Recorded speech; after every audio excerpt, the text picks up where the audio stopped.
Assalamualaikum warahmatullahi wabarakatuh. Excellency Kiai Haji Muhammad Hasan Mutawakil Allah SIMM, my respected Dr. Abdul Aziz Wahab BAM AG as Director of Zainul Hasan Islamic University and unforgettable to Mr. Benny as Director of this class. Before, let me introduce myself. My name is Nafis Dari Salamah, student of English Education Department of Zainul Hasan Islamic University. And here I will briefly explain about the reading text of TOEFL along with 10 questions. And when we do the real examinations, before we work on the questions, it's better to read the question first and then we can read the text to find the answers. This is because not all everything in the text is important or contain the answer. As Mr. Boni told us, that we have to skimming, don't read all the text. It just was our times. And okay, let's we go ahead on the first questions. This all the text.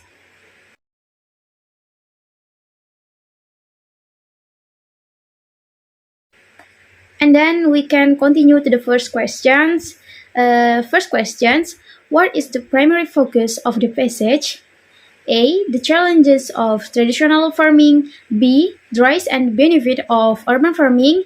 C. The history of agriculture in rural areas. And D. The environmental impact on the food transportations. Nah, question di sini artinya itu apa fokus utama dari teks? Jawaban yang paling benar itu B. The rise and the benefit of urban farming.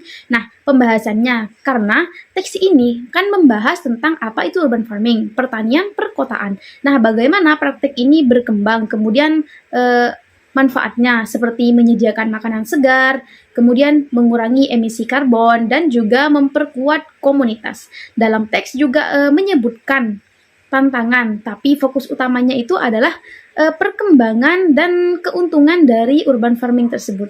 Nah, pilihan lain seperti A, C, dan D tidak mencakup keseluruhan dari isi teks. Jadi, jawaban yang paling benar ialah yang B. And then we can continue to the second questions. It's, according to the passage, where does urban farming typically take place? A. In rural areas with large fleet. B. On rooftop, vacant lots or within building. C. In the industrial zones with large warehouse. And then D. In the suburban areas with ample space. Nah, menurut teks, di mana urban farming ini biasanya dilakukan? Nah, jawaban yang paling benar itu B, yaitu on rooftop, vacant lots, or within building. Nah, dalam pembahasannya itu bisa kita lihat pada paragraf pertama di mana teks menyebutkan bahwa urban farming bisa dilakukan di daerah padat penduduk, kemudian seperti atap, rooftop, dan juga lahan kosong, vacant lots, atau di dalam bangunan atau within buildings. Nah, pilihan lain seperti A, daerah pedesaan, dan C, zona industri, dan D, daerah pinggiran. Itu tidak sesuai dengan informasi yang ada pada teks. Next question in number 3. What is one environmental benefit of urban farming mentions in the passage? A. Increased use of chemical fertilizer. B. Reduce transportation costs and carbon emissions. C. Expansions of urban land for farming. And D. Higher water consumptions. Apakah salah satu manfaat lingkungan dari urban farming yang disebutkan pada teks? Nah, jawaban yang paling benar itu yaitu B, yaitu reduce transportation costs and carbon emissions. Nah, pembahasannya bisa kita lihat pada paragraf kedua. Teks menjelaskan bahwa urban farming mengurangi jarak yang ditempuh makanan dari lahan ke meja. Nah, sehingga bisa mengurangi biaya transportasi dan emisi karbon. Sedangkan pilihan yang A itu penggunaan pupuk kimia, D konsumsi air berlebih atau air tinggi. Nah, yang C itu tidak disebutkan karena ekspansi lahan perkotaan itu tidak sesuai dan tidak relevan dengan teks. Jadi jawaban yang paling benar B. Next is question number 4. What does the term vertical farming refer to? A. Farming on flat open land. B. growing crops in stratified layers, C. Farming in rural areas with sole crop, and D. Cultivating crops in the underground facilities. Questionnya, apa yang dimaksud dengan istilah vertical farming? Jawaban yang paling benar itu adalah B, yaitu growing crops in stratified layers. And pembahasannya itu pada teks kedua yang mana mendefinisikan vertical farming sebagai menanam tanaman dalam lapisan bertumpuk atau juga disebut stack layers. Nah, seringkali di lingkungan terkendali. Nah, pilihan yang A, lahan datar. And then C, tanaman tinggi di pedesaan, dan D, fasilitas bawah tanah. Nah, ini tidak sesuai dengan definisi yang diberikan oleh teks. The next is question number 5. What does urban farming contribute to community engagement? A. By increasing food price in urban areas. B. By encouraging residents to grow their own food. C. By limiting access to the urban green space. And D. By reducing the need for local markets. Untuk questionnya itu bagaimana urban farming berkontribusi pada keterlibatan komunitas. Untuk jawaban yang paling benar itu B, yaitu by encouraging residents to grow their own food. Nah, pembahasannya bisa kita lihat pada paragraf ketiga yang mana menyebutkan bahwa banyak urban farming ini bersifat komunitas atau driven. Nah, mendorong penduduk untuk ikut menanam makanan mereka sendiri. Nah, ini bisa memperkuat ikatan sosial dan juga edukasi tentang pertanian. Pilihan lain seperti yang A, meningkatkan harga makanan, dan C, membatasi akses ke ruangan, dan D, mengurangi kebutuhan pasar. Nah, ini tidak disebutkan dalam teks.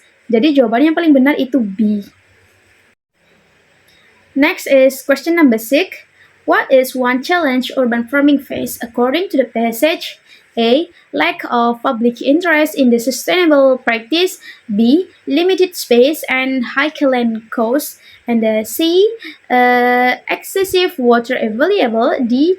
Overabundance of farming expertise. Jadi, questionnya, apa salah satu tantangan yang dihadapi urban farming menurut dalam teks?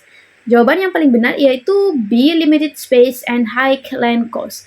Jadi ada pada pembahasan di paragraf 4, teks ini menyebutkan bahwa keterbatasan ruang di kota dan biaya lahan yang tinggi adalah tantangan utama dalam urban farming. Nah, pilihan A, kurangnya minat publik. C, kelebihan air, dan D, kelebihan keahlian. Ini tidak sesuai dengan informasi yang ada pada teks. The next is question number 7. What role do governments and organizations play in urban farming? A. They restrict the expansions of urban farm. B. They provide grants and training programs. C.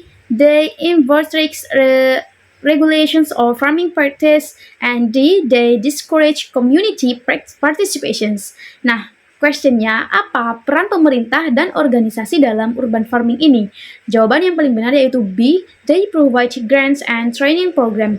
Jadi pembahasan ada pada paragraf kelima yaitu menyebutkan bahwa pemerintah dan organisasi di banyak kota itu memberikan hibah atau grants dan juga program pelatihan untuk mendorong para petani-petani perkotaan. Nah, pilihan A itu membatasi ekspansi, C menerapkan regulasi ketat, dan D menghambat partisipasi komunitas. Itu tidak sesuai dengan informasi yang diberikan oleh teks. Jadi jawaban yang paling benar yaitu B.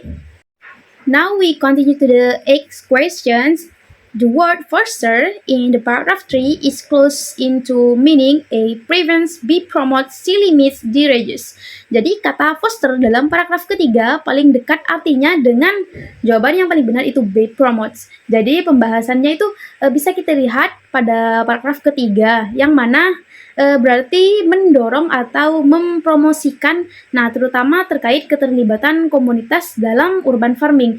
Jadi pilihan A itu mencegah, C membatasi, dan D mengurangi. Jadi itu tidak sesuai dengan makna kata tersebut. Jadi jawaban yang paling betul dan juga yang paling dekat artinya yaitu B. Next, question number 9. What does the passage mentions by the transformation of neglected space? Yang A. To highlight the aesthetic and recreational benefit of urban farming. B. To emphasize the high cost of urban land. C. To discuss the challenges of soil contaminations. And D. To explain the need for the industrial activity.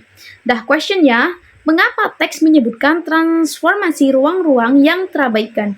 Nah, jawabannya itu A. To highlight the aesthetic and recreational benefit of urban farming. Nah, pembahasannya itu bisa kita lihat pada paragraf ketiga, di mana teks menyebutkan bahwa urban farming ini mengubah ruang-ruang terabaikan menjadi area hijau yang hidup dan juga bisa meningkatkan daya tarik estetika dan menyediakan ruang rekreasi. Nah, pilihan yang B, biaya lahan, C, kontaminasi tanah, and D, kebutuhan aktivitas industri, itu tidak relevan dengan poin-poin yang ada pada teks. Jadi jawaban yang paling benar yaitu A. Okay, the last questions. What can be inferred about the future of urban farming from the passage?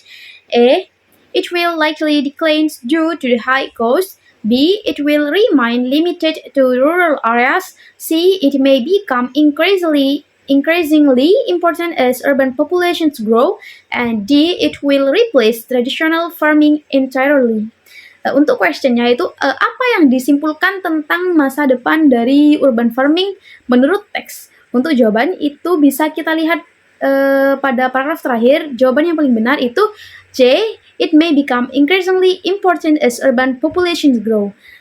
Dalam teks terakhir itu menyebutkan bahwa dengan meningkatnya populasi perkotaan, urban farming ini dapat memainkan peran penting dalam keamanan pangan, juga pembangunan perkotaan yang berkelanjutan.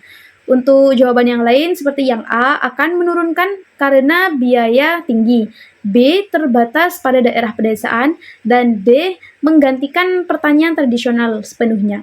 Nah, itu tidak tertera pada teks. Jadi jawaban yang paling benar yaitu tetap C. Okay, that's all from me. Sorry for all my mistakes. And last I say, Assalamualaikum warahmatullahi wabarakatuh.